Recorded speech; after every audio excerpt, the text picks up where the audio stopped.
My name is Zach Hoven. I'm an associate chef with Bunge North America. So I support the lipid and carbohydrate portion of our business, the food and ingredient portion of our business. And what I'm going to show today is we made a ancient grain pizza crust. So it's high in dietary fiber, high source of protein, good source of iron. It's got a pretty nice label in that regard, speaking of nutritionals. It also has our phytobake shortening in it. So what that is, it's enriched with phytosterols, so plant-based materials, plant-based antioxidants, basically. And what that does is it extends shelf life and also helps with rollability in pizza and tortilla applications. So you wind up with fewer cracks, fewer tears and breaking and stuff like that happens in, industrial settings, right, with sheeters and so on and so forth. So what we did with that today was we made a Ethiopian style filling for that. So the traditional name is called a segawat, and it's a little bit spicy, it's a little weird, it's a little funky. That crust fries up really nicely, like it's really crisp. It's pretty tasty. I like it. It's a nice little bite. And so the reason why I'm doing a segawat and a pizza roll is because we see, like, as we look at food trends and we see what's trending and what the consumer is going for right now in the U.S., the more we see just more and more snacking, right? More everybody's on the go, everybody's so busy and so on and so forth that you want a quick bite, right? And also a pizza roll is kind of like, when I was a kid, I used to eat pizza rolls and I loved them, and they were, so it's something a little bit familiar, right? With different flavor profiles. And so, yeah, we're going to start building them. The filling takes quite a while to put together or to make, so I'm just going to fill them and talk about it at the same time instead of like actually cooking the filling and making the dough and all that. So this dough, we're using sorghum flour, white millet flour, and quinoa flour. And again, with the phytobake, it creates a bit more of a kind of a denser crust. Really stands up well.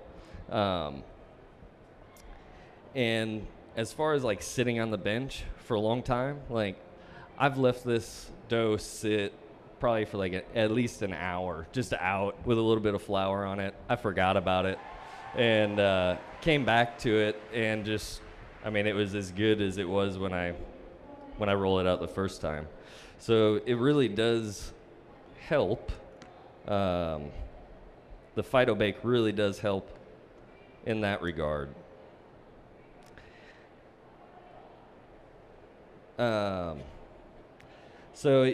Ethiopia, one of their staple ingredients for their cuisine is teff. That's an ancient grain. We don't have any in here, but the correlation between the cuisine and the dough, I don't know, it kind of made sense to me. So they use teff as their flour for injera bread. And what that is it's a flat bread that's fermented, generally overnight. So they just mix it up with mixed teff flour and water together, let it sit out and ferment overnight. There's a great amount of yeast in the air, in the atmosphere in Ethiopia. And so that lends to like the funkiness of the bread. That also lends to like the raising of the batter and everything like that. Similar to like a sourdough in San Francisco, right? You're not going to get the same product in the Midwest because you don't have that atmosphere. And teff is probably, that's another one. It's an ancient grain. It's been around forever. And that's really like how they've kind of sustained, so for so many years, they've been so poor and a lot of economic struggles and so on and so forth. And teff grows very, very rapidly. And it's also a great source of nutrients. It's a great source of protein and so on and so forth. It's very nutrient dense. So the correlation, I guess, between the two and being ancient grain and so on is quinoa flour is, so in here we have quinoa, millet, sorghum. Quinoa is the only grain that's a whole protein on its own, or a complete protein on its own. Part of the reason why it's become so popular in the States. But it gets a little bit gummy, like when you make it wet, when you moisten it with water. It gets really gummy, reacts quite a bit differently than like traditional wheat bread, or traditional wheat flour. So we add a few things. Add a little bit of bread flour as well for that gluten structure to really hold together, right?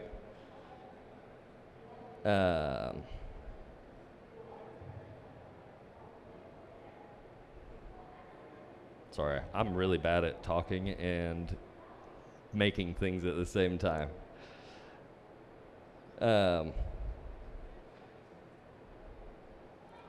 So I guess, with ancient grains being on trend, right? Ancient grains, like quinoa's been in the spotlight for several years now. All these other grains are coming around as well in the States. They've been out, in other countries for a long time.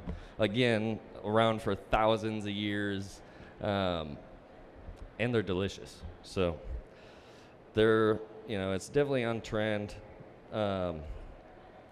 Talking about like snacking and stuff like that, small bites, pizza roll.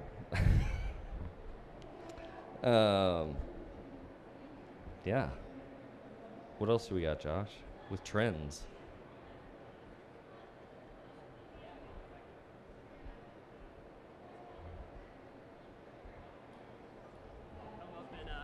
Help me out. Those pizza rolls, yeah. Cool. So yeah, really what I would say about ancient grains,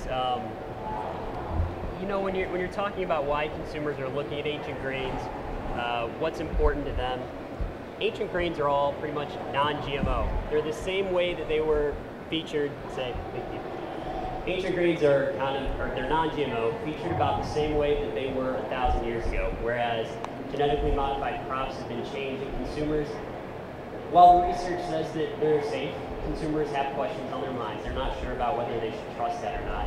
And so when consumers look at something like ancient grains, that hasn't been tempered by modern science.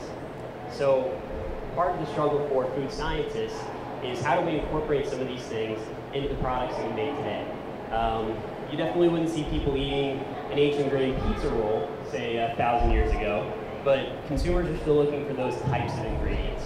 And again, some of the things that Zach said around being a complete protein in terms of quinoa and the health benefits.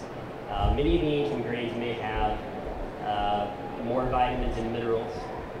And then also, a lot of the ancient grains are gluten-free. So even though less than 1% of the population has celiac disease, they're still looking for gluten-free products. I think it's almost about 1/3 of consumers say that they want to find gluten-free products in the store when they go shopping.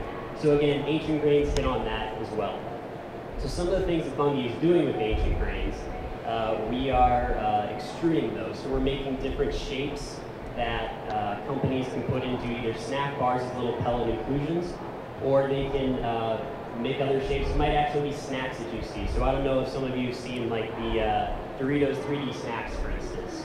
So we're taking ancient grains and we're puffing those out into different shapes that people can snack on.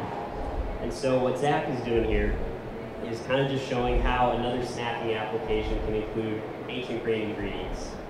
And so I think next for those, you're going to go ahead and fry them up, right? Yep, we're going to fry them up. And so they take a few minutes to cook, a little bit longer fry time than a normal fried item, just because of the dough. And so right now we're frying in Bunge's high oleic canola oil. It's a high stability oil, rich with omega-9s, and so on and so forth. Yeah, definitely. And so with the any high stability oil, it can be high oleic canola. We have a partnership with Zolazyme, so we have a high oleic algae oil, and that can just extend fry life of any application. So you might have a fry life of 4 days, maybe, for instance, for a commodity oil, but this can extend it to 7 days. And then also high oleic oils in finished packaged food products helps increase shelf life. So the products might stay fresher longer. So something that's really important to food producers, snack producers, is that when people open their bag of chips, for instance, and bite into that chip, that it's a consistent flavor and taste every time. So sometimes at different grocery stores, products might sit on the shelf for a little bit longer, but the producers want to know that even if consumers buy that's been sitting on the shelf longer, they're still going to get that same flavor and taste. So high oleic oils allow you to do that as well.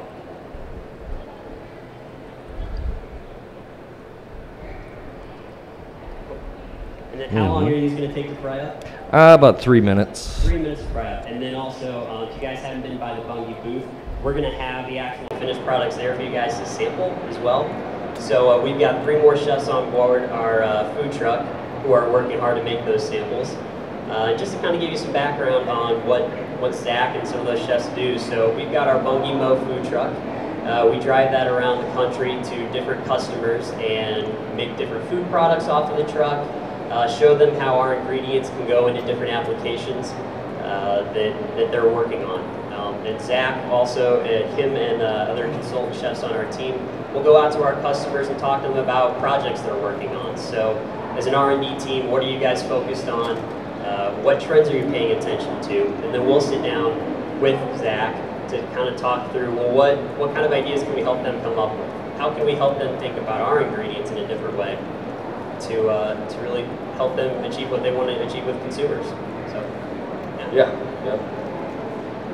So then I guess going back to, some of the trends that we see in food service and stuff is, in the US, like, people are really reaching now for different flavors, different flavor profiles, heat and stuff like that.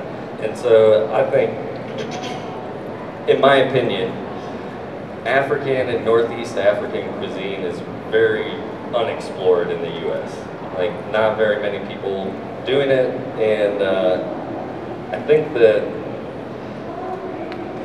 again, in my opinion, it's kind of like the next frontier in like food in the U.S.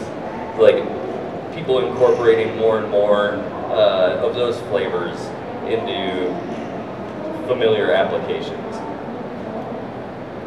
Yeah, definitely. And something I would say too about different ethnic cuisines is, we've in the United States had Chinese food for years and years, and we've had different Italian food, for instance. But really what we're seeing in terms of ethnic flavors is going beyond that. What places of the world haven't Americans had the chance to try food from yet? What's different?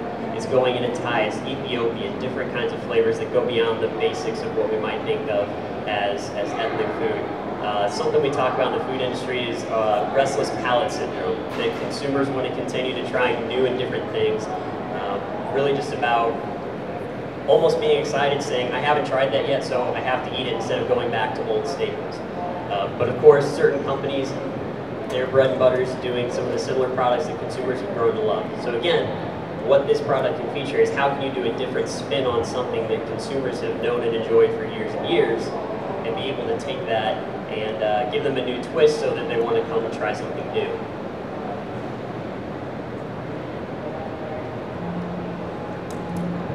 Those are only 3 minutes in the fryer? About. Okay, so we got them up. Cool. And I guess can you talk a little bit more about what's exactly in that filling? Yeah, so it's basically like a lamb stew. So it's ground lamb. We took leg of lamb, ground it, and added a lot of spices. So there's cumin, coriander, mustard, ginger, garlic, onions, drawing a blank, paprika, smoked paprika,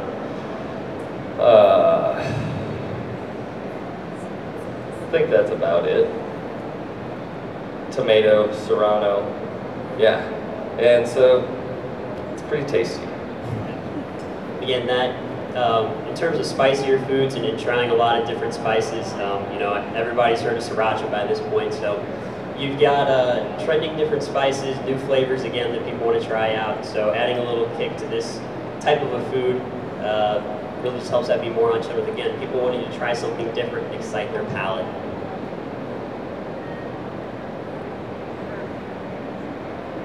And then again, something with the phytobake shortening that Zach is using as well. So in certain applications, that phytosterol complex helps add stability to the final product in a way that can potentially help you achieve clean labeling as well. So in tortilla applications, we're doing research right now. We found that using that complex with the phytosterols can help you kick out some ingredients like mono and diglycerides that consumers may look on the label and say, well, what the heck is this? I've never heard about it. But by using the natural plant sterols, that provides a structure and a functionality as well that can help people achieve cleaner labeling. And phytobake used to have hydrogenated oil in it, not the partially hydrogenated, but again, our innovation and R&D teams are constantly working on getting PHOs out of our products, but also the word hydrogenated off of the label, again, to achieve cleaner labeling. And so we're rolling out a new version of phytobake pretty soon that will have that as well.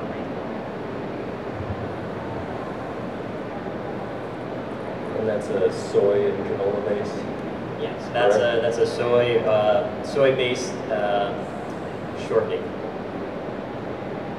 Another thing that consumers are paying attention to in terms of ingredient statements is palm. So some of the innovations that we have on our side is using domestic soy-based products in all of our shortening, or in some of our shortenings. We do offer palm-based shortenings as well. But when different consumers really want to avoid the issues around palm sustainability, they come to us and ask what other ingredient options do we have. And so the soybeans that we put into all of our shortening ingredients, like phytobake, are sourced in the Midwest. A lot of the soybeans we get actually come from Indiana area.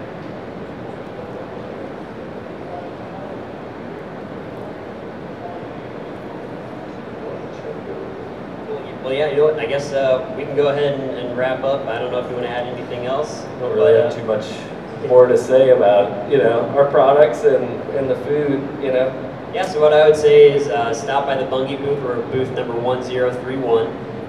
We got the big Mo food truck out front, Mobile Oil Experts, and we'll be featuring samples of this product out there, so you can all come by and have a taste, see what it tastes like, and try out some other stuff that we're kicking off the truck, and check out our products. So thanks, guys.